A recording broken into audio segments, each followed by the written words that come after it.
Bonjour. Aujourd'hui, je vais vous parler de la 15e enquête que j'ai menée qui concerne le génocide arménien. Il y a beaucoup, notamment de Turcs aujourd'hui, mais aussi de politiciens turcs, qui nient ce génocide, ce qui est très grave. Et cela devrait être pénalement réprimé par la loi. Il y a eu par exemple, lors des attaques du Haut-Karabakh, la commémoration de la mort de Enver Pacha par Erdogan, qui fut celui qui causa ce génocide. Le génocide dura du 24 avril 1915 à 1918. Notamment, cela s'est terminé avec le changement de régime. Les Turcs ont donné comme explication que les Arméniens euh, auraient pu se révolter étant donné qu'une partie de l'Arménie était dans l'Empire russe. Ils, ils risqueraient donc de se liguer contre eux. Ce n'était pas seulement une peur de la révolte, mais le parti des jeunes Turcs voulait une épuration ethnique, donc ce génocide a été causé par du racisme. Par la suite, Atatürk conquiert la partie occupée par l'Entente pour donner suite au traité de Sèvres. Et l'Entente est aussi responsable indirectement du négationnisme turc, notamment d'aujourd'hui, tout simplement avec le traité de Lausanne reconnaissant l'intégrité territoriale, plus en amnistiant les crimes qui ont pu avoir lieu à cette période, alors qu'il savait que tous ces crimes atroces avaient eu lieu.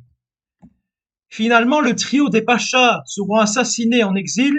Atatürk, dans la nouvelle administration de la République, a recruté de nouveau les jeunes Turcs à des postes clés. N'oublions pas que Atatürk était franc-maçon et que ces gens-là ont fait des choses qui se rapprochent très fortement de l'Holocauste.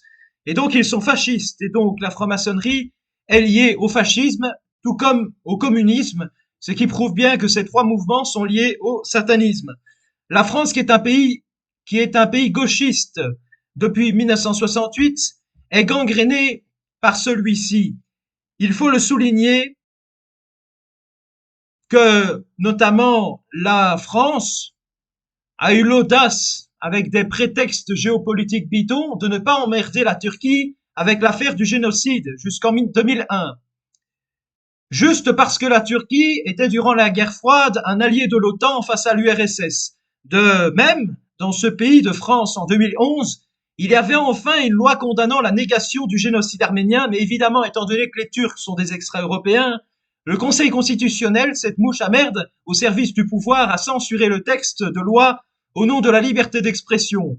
N'oublions pas que le Conseil constitutionnel a accepté le pass sanitaire, le jugeant constitutionnel étant donné que ce n'était pas du tout, comme j'ai pu le dire, anticonstitutionnel. De même aussi pour cette loi immigration, qui était une montagne accouchant d'une souris, et sous la pression des gauchistes, ce même Conseil constitutionnel a fait censurer les articles de loi problématiques, qui étaient notamment la déchéance de nationalité et renvoi du pays lorsqu'une personne issue de l'immigration porte atteinte à un agent des forces de l'ordre. Mais évidemment, la France étant un pays gauchiste, le texte a été censuré, ces articles de loi notamment, et un texte donc presque favorable aux gauchistes a été appliqué. Si les gauchistes crient pour ça, imaginez-vous le jour où la situation deviendra tellement critique avec le changement démographique. Le génocide le génocide arménien a fait entre 1,2 à 1,5 million de morts, soit 70% de la population du pays, car à l'époque, le pays comptait 2 millions d'habitants. À l'époque, les Arméniens, tout comme comme toutes les autres minorités de l'Empire, étaient des dhimmis. Ces minorités avaient moins de droits que les musulmans. Celles-ci avaient par exemple l'interdiction de porter une arme ou d'avoir des chevaux ou même d'aller au tribunal lorsqu'il y avait des mauvais traitements des musulmans. Déjà en 1896, sous le sultan Abdulhamid II, il y avait déjà eu des massacres cette année-là. Près de 200 000 à 250 000 Arméniens furent tués, notamment à Constantinople, et 1 million dépouillés de leurs biens. Moi, ça me fait penser personnellement à ce qui s'est passé notamment dans les années 30, quand les nazis notamment ont dépouillé les juifs. Déjà en 1909, il y a eu près de 20 000 à 30 000 Arméniens qui furent tués.